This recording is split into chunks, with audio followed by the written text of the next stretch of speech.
ఈ వీడియో పైన క్లిక్ చేసి వీడియోను చూస్తున్న ప్రతి ఒక్కరికి ధన్యవాదాలు. అయితే క్రితం వీడియోలో మనము బాలకాండంలోని మొదటి భాగాన్ని చూసాము. ఇప్పుడు రెండవ భాగంలో చూద్దాము. మహావిష్ణువు రాముని అవతారం ఎత్తమని చెప్పి దేవతలందరూ ప్రాధేయపడగా అంతర్ధానమయ్యాడంత వరకు చదివాము. ఇప్పుడు చూడండి. దశరథుడు పుత్రకామేష్టి చేసినప్పుడు యజ్ఞకుండం నుంచి గొప్ప తేజస్సుతో కూడిన ఒక దివ్య పురుషుడు ఆవిర్భవించాడు. అతడు బ్రహ్మ పంపగా వచ్చినవాడు. చేతిలో బంగారు పాత్ర, వెండి మూతతో అందులో దివ్య పాయసం ఉంది. దాన్ని దశరథులకు అందించాడు. ఈ పాయసము సంపదలనిస్తుంది, ఆరోగ్యాన్ని పెంపొందిస్తుంది, అన్నిటినీ మించి సంతానాన్ని ప్రసాదిస్తుందన్నాడు. పేదవానికి పెన్నిది దొరికినట్లయింది దశరథ మహారాజుకి. అతని మనస్సు ఆనందతాండవం చేసింది. దివ్య పాయసాన్ని తన భార్యలైన కౌసల్య, సుమిత్ర, కైకేయులకు పంచాడు. సంవత్సర కాలం గడిచింది. చైత్రశుద్ధ నవమి నాడు కౌసల్యకు రాముడు, దశమి నాడు కైకేయికి భరతుడు, సుమిత్రకు లక్ష్మణ శత్రుఘ్నులు జన్మించారు. ఈ వార్త విన్న అయోధ్య ఆనంద సంద్రం. రామ లక్ష్మణ భరత శత్రుఘ్నులు శుక్లపక్ష చంద్రునిలా పెరుగుతున్నారు. వేదశాస్త్రాలను అభ్యసించారు. ధనుర్విద్యలో నైపుణ్యం సంపాదించారు. విజ్ఞానఖనులయ్యారు. సద్గుణాలకు ఆటపట్టయినారు. రాముడు ఎల్లప్పుడూ తల్లిదండ్రుల సేవలో నిమగ్నమయ్యేవాడు. చిన్ననాటి నుంచి అన్నసేవే మిన్నగా భావించేవాడు లక్ష్మణుడు. ఇతడు రాముడికి బహిప్రాణం. భరత శత్రుఘ్నులు అన్యోన్య ప్రేమాభిమానాలు కలవారు. కాలచక్రం తిరుగుతున్నది. ఒకనాడు దశరథుడు తన మంత్రులు, పురోహితులు మొదలైన వారితో సమావేశమయ్యాడు. తన కుమారుల వివాహ ప్రస్తావన చేస్తున్నాడు. సరిగ్గా అదే సమయంలో అక్కడ అడుగుపెట్టాడు మహా తేజశాలి అయిన విశ్వామిత్ర మహర్షి. సృష్టికి ప్రతిసృష్టి చేయగల సమర్థుడు. దశరథుడు ఎదురేగి సాదరంగా స్వాగతించాడు. అతిథి దేవో భవ. అతిథి మనకు దేవునితో సమానం. ఇది తెలిసిన దశరథుడు విశ్వామిత్రునకు సముచిత రీతిన మర్యాదలు గావించాడు. వినయపూర్వకంగా చేతులు జోడించి విశ్వామిత్రుని రాకకు కారణాన్ని అడిగాడు. తన పైన కార్యభారం పెడితే నెరవేరుస్తానన్నాడు. దశరథుని వినయానికి మురిసిపోయాడు విశ్వామిత్రుడు. వశిష్ఠుని ఉపదేశాలను పొందినవాడివి, నీవు ఇలాగే ప్రవర్తిస్తావని మెచ్చుకున్నాడు. విశ్వామిత్రుడు దశరథునితో తాను వచ్చిన పనిని తెలుపుతానన్నాడు. దానిని ఆచరించమన్నాడు. ఆడిన మాట తప్పవద్దన్నాడు. అసలు విషయం చెప్పాడు. ఓ రాజా, నేను ఒక యజ్ఞాన్ని సంకల్పించాను. కానీ మారీచ, సుబాహులనే రాక్షసులు ఆ యజ్ఞానికి విఘ్నాలు కలిగిస్తున్నారు. వారిని కోపించడానికి, శపించడానికి శక్తి ఉన్నా యజ్ఞదీక్షలో ఉన్నాను కాబట్టి అది నాకు తగని పని. అందుకు సత్య పరాక్రముడు, శూరుడు అయిన శ్రీరాముణ్ణి 10 దినాల పాటు నా వెంట పంపు. అతడే ఆ రాక్షసులను చంపగల సమర్థుడు. నా వెంట వచ్చి యాగ సంరక్షణ చేయడం వల్ల శ్రీరామునికి అనేక శ్రేయస్సులు కలుగుతాయి. శ్రీరాముని పరాక్రమం ఎలాంటిదో నాకు బాగా తెలుసు. నాకే కాదు, వశిష్ఠుల వారికి, వామదేవాది మహర్షులకు తెలుసు. వారంతా అంగీకరించిన తర్వాతే రాముని నాతో పంపమని అన్నాడు. ఈ మాటలు వింటుంటే దశరథుని గుండెలో రాయిపడ్డది.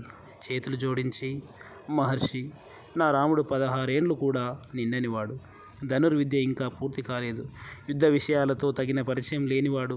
కనుక దయచేసి నా రాముని కోరకండి. అంతగా కావాలంటే ధనుర్బాణ పానినై నేను మీ వెంట వస్తాను. మీ యాగాన్ని సంరక్షించే బాధ్యత నాది. ఇవన్నీ ఎట్లా ఉన్నా రాముణ్ణి వదిలి నేను ఒక క్షణమైనా బతకలేను. మా నోముల పంట రాముడు. ఇంతకు ఆ రాక్షసులు ఎవరి అండతో ఈ దుండగానికి ఒడిగెట్టారని అడిగాడు. విశ్వామిత్రుడు సమాధానమిస్తూ, పౌలస్త్య వంశజుడైన విశ్రవసుడనే మునికుమారుడు రావణాసురుడు. అతడు కుబేరుని సోదరుడు. అనేక రాక్షస బలాలు కలవాడు. బ్రహ్మ ఇచ్చిన అసాధారణ వరాల వల్ల అతని గర్వం ఇబ్బడి ముబ్బడైంది. ముల్లోకాలను అల్లకల్లోలం చేస్తున్నాడు.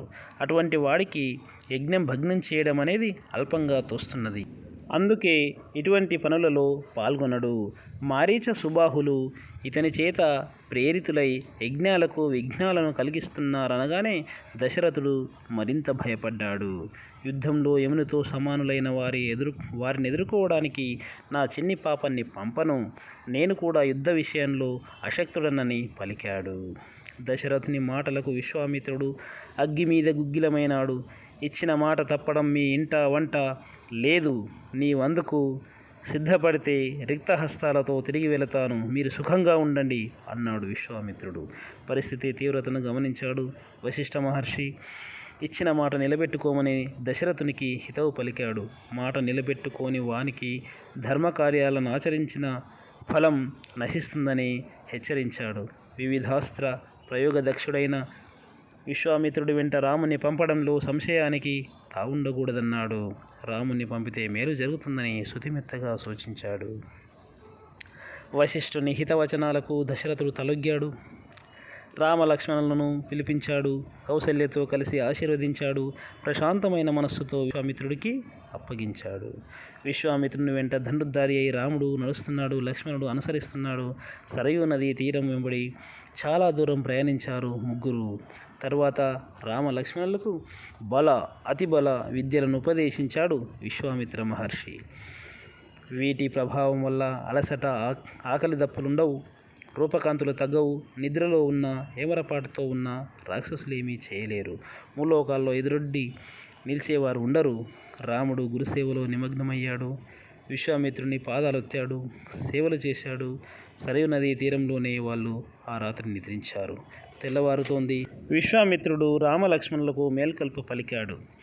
కౌసల్య సుప్రజా రామ పూర్వ సంధ్యా ప్రవర్తతే ఉత్తిష్ట నరశార్దూల కర్తవ్యం దైవమాహ్నికం అంటూ, కౌసల్యాదేవి సత్సంతానమైన ఓ రామ, తూర్పున ఉషక్కాంతులు ప్రసరిస్తున్నాయి. నిద్రలేచి నిత్య కర్మలను ఆచరించమన్నాడు. గురువాక్యం శిరసావహించాడు రాముడు లక్ష్మణునితో కలిసి. మళ్ళీ ప్రయాణం కొనసాగింది. సరయూ గంగా నదుల సంగమ ప్రదేశాన్ని చేరుకున్నారు. అక్కడి విశేషాలను గురుముఖత తెలుసుకున్నాడు. జ్ఞానాన్ని పొందడంలో నిరంతరం అప్రమత్తులై ఉండడం ఉత్తమ విద్యార్థుల లక్షణం కదా. ప్రయాణం సాగుతున్నది.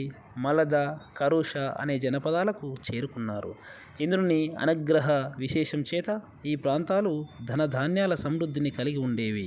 కానీ తాటక అనే యక్షిని ఈ ప్రాంతాలకు వచ్చి విధ్వంసాన్ని సృష్టించింది. పుట్టుకతోనే 1000 ఏనుగుల బలం కలిగిన ఈమెను ఎవరూ ఎదిరించలేకపోతున్నారు. అగ్నికి ఆజ్యం తోడైనట్లు ఈమెతో పాటు ఈమె కుమారుడు మారీచుడు విరుచుకుపడుతూ ఈ జనపదాలను అతలాకుతలం చేస్తున్నాడు. దుష్టురాలైన తాటకను వధించమని రామునితో అన్నాడు విశ్వామిత్రుడు. ఒక క్షణం రాముడు మౌనముద్ర దాల్చాడు. రాముని భావం గ్రహించాడు విశ్వామిత్రుడు. స్త్రీని ఎలా చంపాలనే సంశయం వద్దు.